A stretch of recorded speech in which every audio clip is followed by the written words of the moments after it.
and welcome to the 6-5 Summit. I'm Shelley Kramer, one of the founding partners here at Futurum Research, and on behalf of my team at Futurum and the team at Moor Insights and Strategy, welcome. We're glad you're here.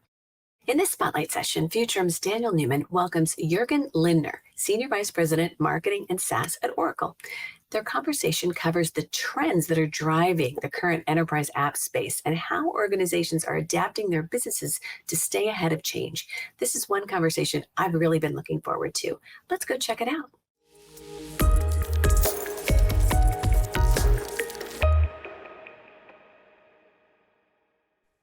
Juergen, welcome to the 2022 6-5 Summit. We are so excited to have you here. Thanks so much for having me, Daniel. Excited to be here. Yeah, it's great that you could join us. There's so much going on in this space. Enterprise apps constantly shifting the landscape. We've got a pretty significant shift going on in the markets and the economies with the way data is being utilized and growing. And of course, over at Oracle, you guys have a ton going on in your business. Some big news, last few weeks. And so, we were not going to do all that here because we don't have the time. But, first of all, let's just kind of start off broadly. You lead a huge portfolio at Oracle. You guys are in so many different spaces. Kind of, what are the big trends that you're seeing overall in enterprise apps right now? Yeah, it's a fantastic question. And I do think collectively in the industry, we can agree that whatever constituted a best practice or considered like best run process has been shaken at the core. And every company right now is really in this process of redefining what best really looks like those days and do that continuously. But this time, Daniel, I think what we're seeing right now is the business challenges that matter right now. And this has changed even in the last year. So you have this powerful combination that you just hinted towards of a pandemic recovery mode in most parts of the world, paired with inflation threats, possible recession threats, and then, of course, macroeconomic uncertainty like with the war in Ukraine. But at this point in time, when we have conversations with customers, it's really about managing the business responsibility and sustainably. And that compounds mostly around line of business conversations as well, like how do you ignite and engage your workforce? How do you really drive business acceleration through automation? How do you think about supply chain disruption? And how do you spin off new business models and drive revenue transformation? And that is really interesting because ESG has very risen to the forefront of the conversation. And we did a study, for example, where it's very clear that employees and everyone on the planet wants more accountability from corporations. So we're trying to help business leaders and consumers alike to really wrap their arms around the data, since you mentioned data, and what they need to do to change their business processes on the insights they have, which changes from hiring processes to changes in manufacturing processes to supply chain practices, how business is conducted in this really complex environment where we see ever-evolving regulations and the financial implications of these. So it's this entire ecosystem orchestration and massive, profound changes that are required, like this No Planet B study that you might have seen coming out of Oracle, indicated that customers are very much willing to pay a premium for products and services if they can identify themselves with your brand, like 87% like that, or invest if employees feel invested into them, or companies or individuals want to invest into those corporations. 83% would say they'd rather invest into a corporation that is clearly committed to the ESG goals. And if you think about employment turnover right now, 83% of the employee population out there is really looking to identify themselves with the employer. So it's really managing this entire finance, HR, supply chain, customer experience spectrum on an entire platform that becomes very attractive in this one. And HR in general is a hotspot in those conversations. We have certainly seen what is oftentimes referred to as the Great Resignation in light of recent economic uncertainty right now. However, we're also seeing hiring being dialed back. So it's a very delicate environment where you need to be super swift around talent retention and acquisition. And a lot of folks had a lot of time to think what they want to do with their lives over the pandemic. So we really want to make sure that we guide the employees towards where they want to be And we launched an employee experience platform. So it's really important to be very swift with innovation. Then, of course, supply chain disruptions. It's massive what we're seeing there. And there's no sign of those pressures really subsiding, whether it being hubs being disrupted, being inflation increases. So it's really a very staggering environment that a lot of Americans, 92% of Americans believe right now that supply chain disruptions are going to stay for a while. So it's an interesting environment for sure. There's a lot to unpack there. You hit on not only what's going on in enterprise apps, you kind of hit on some very big secular and macro themes there. And we're going to talk a little more about some of those.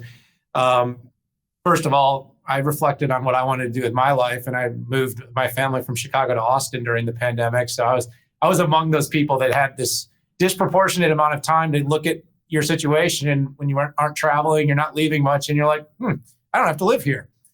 So, I've definitely seen that.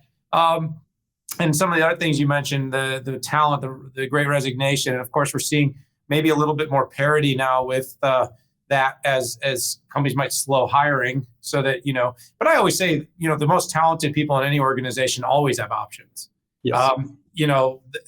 When labor markets get super tight, it becomes maybe opportunistic for the middle tier and the lower tiers to make moves. But, every company is always looking for great talent. I think that's universal in every economy.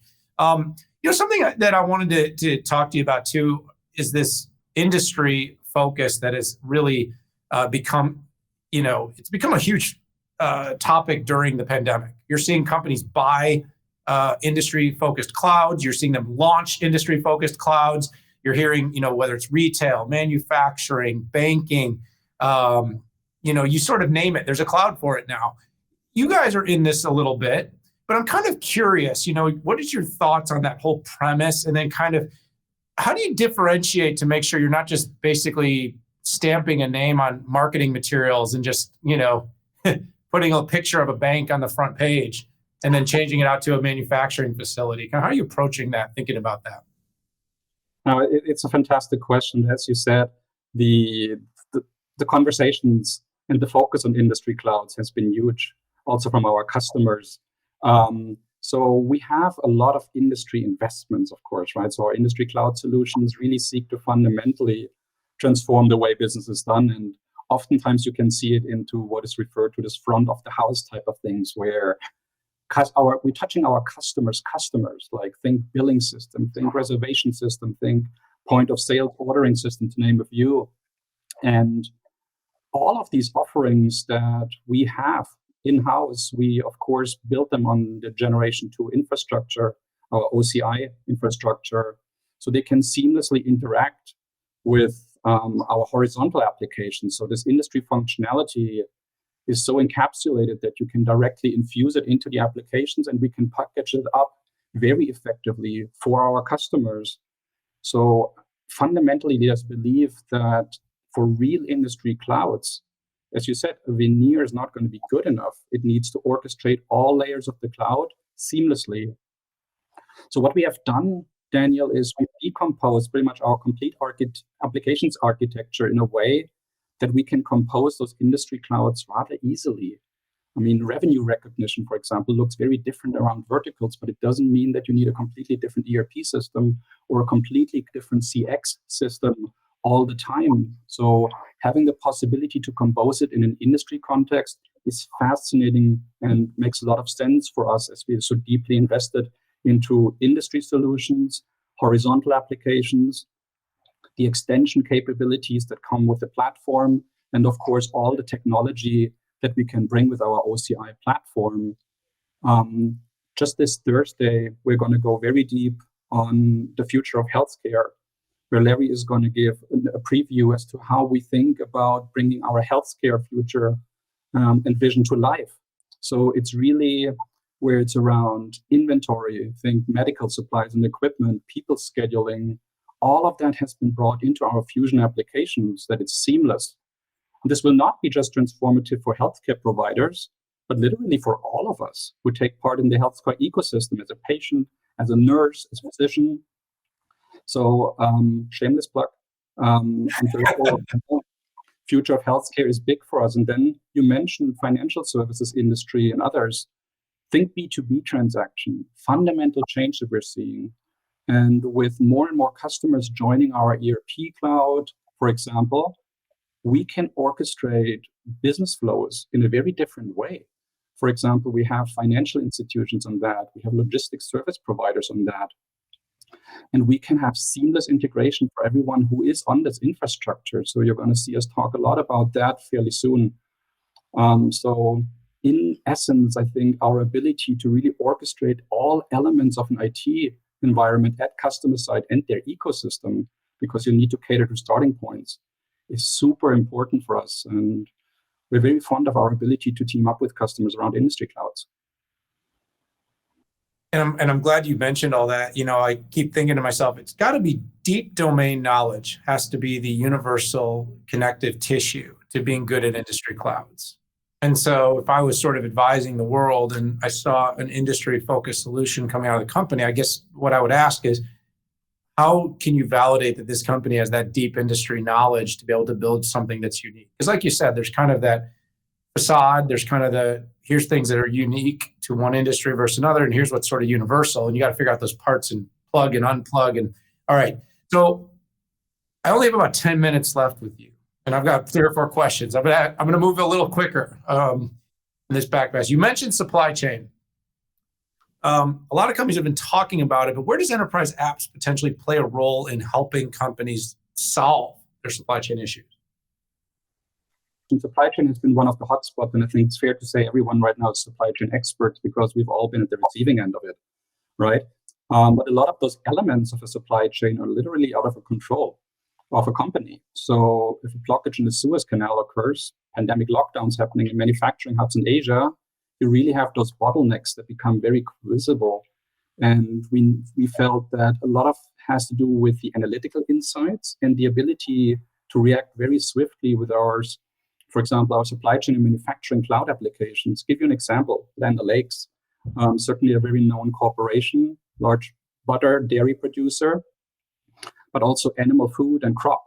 And it's fair to say that supply chain is really the backbone of that business. So when the coronavirus hit, it was an all hands on deck situation. So they've lost some of the biggest channels like that, restaurants, schools, large institutions, while however supermarket demand exploded.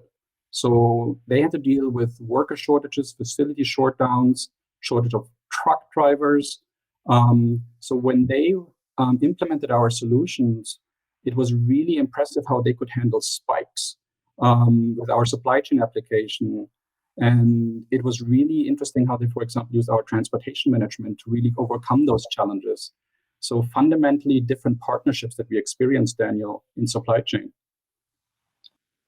Yeah, it's interesting because I keep thinking to myself, Juergen, that apps and obviously data and AI and intelligence are going to have to be somehow fundamentally put together to unbreak a lot of bad policy and leadership and other issues. I mean, there's some of it's just technical. I mean, but we've really, and again, I don't want to get into the politics of it all, but we have really created a mess for ourselves, and unwinding this is going to be difficult. But the best way we're going to be able to do this is figure out, using technology, where are those materials, supplies, in semis, where are the substrates, where are, what container and where is that container and when will it be and how precise can you get? Because, every little broken kink in that chain can be devastating. And that's what a lot of people don't realize. Like there was trucks sitting in empty fields and we're missing one 28 nanometer processor. They couldn't get a radio to work or a seat heater to turn on, or, what I'm saying?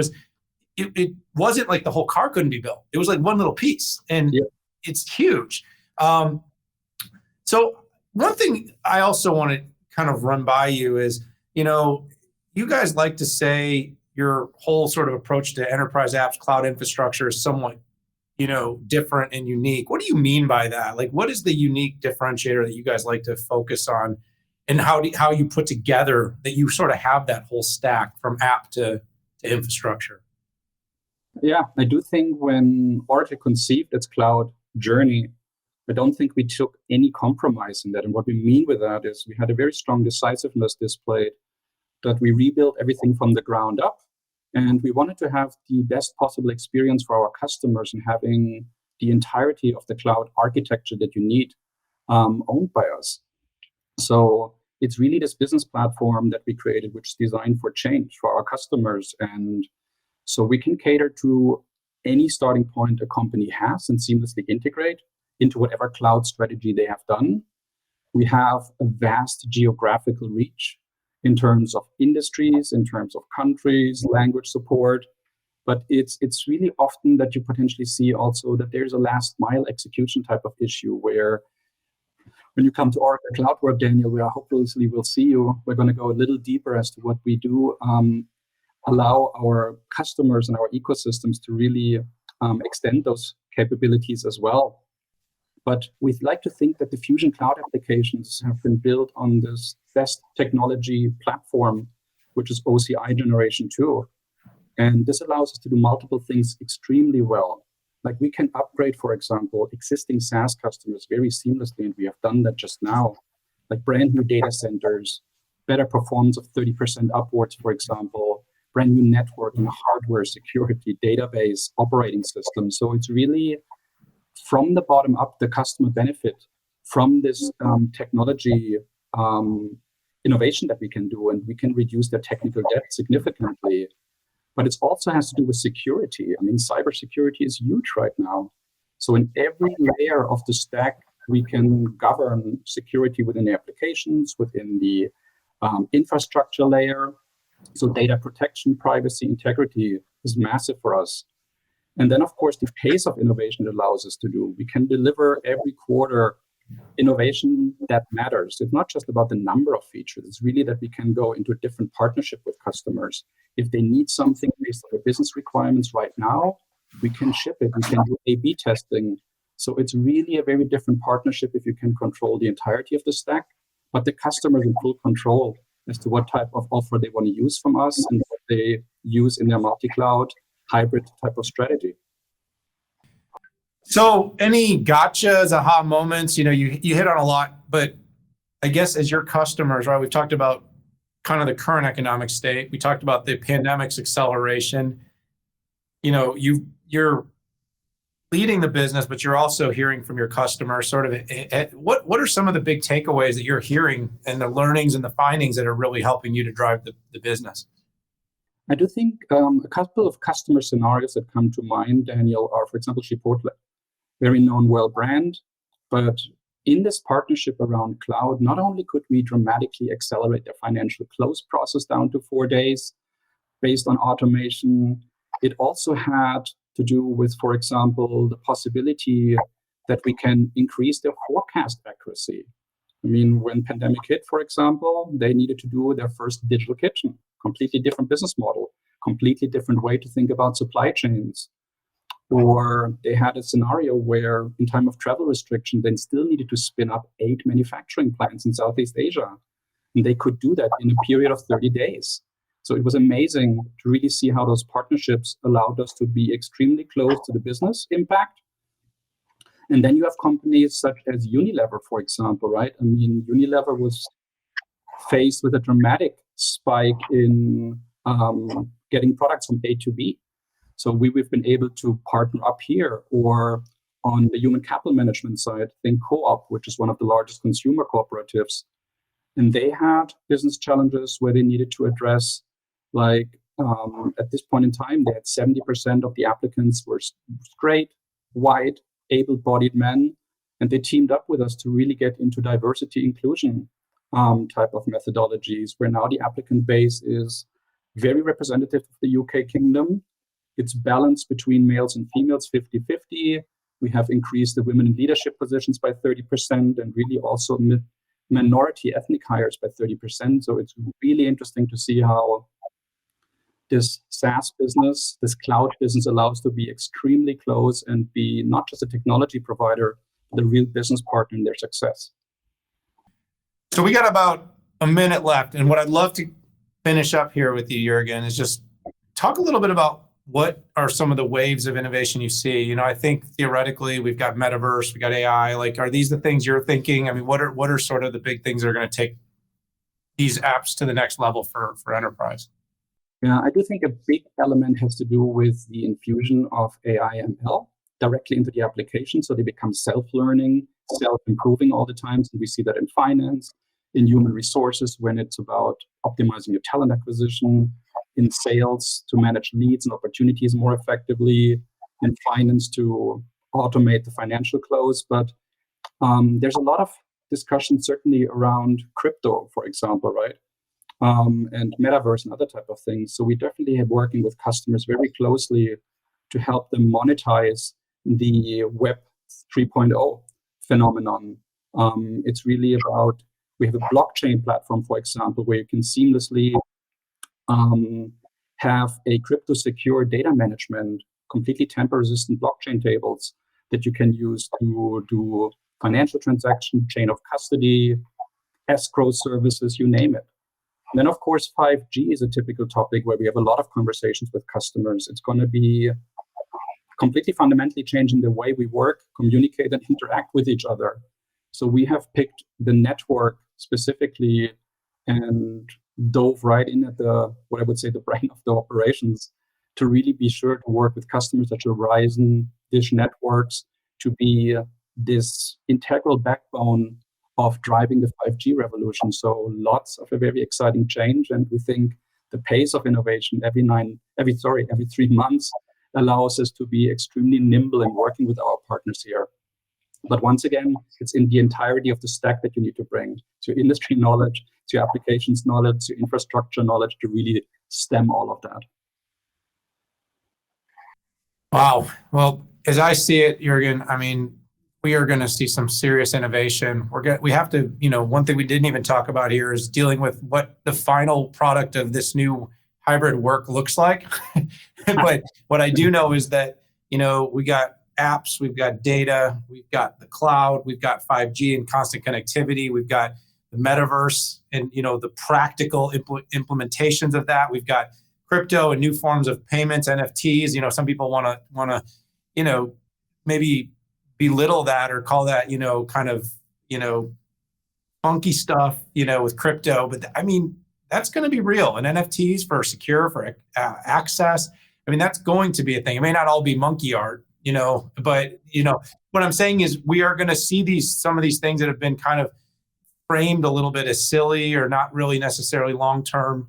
And we're going to start to see these applications kind of like we're starting to see with AR and mixed reality, kind of like we're starting to see with AI becoming very practical or quantum, So, and of course, it's got to change at the app level and all this data is going to do something. So Juergen, this is great insights. I really appreciate you taking some time here, joining us at the 2022 6.5 Summit. Hope to have you again soon.